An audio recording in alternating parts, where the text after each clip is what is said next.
The last method is sort method. Sort method will simply sort the item from the list, which means that we can sort the item either in increasing order or decreasing order. Now I'm going to sort the item. So here I created a list, and now I'm going to simply sort this list. Now I'm going to print the updated list, which is A.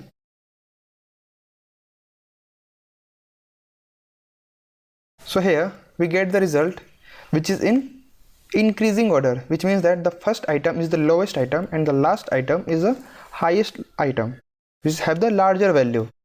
So if you want to get the value in decreasing order, then we'll simply reverse the sorting items, REVERS, reverse, and here we get the result in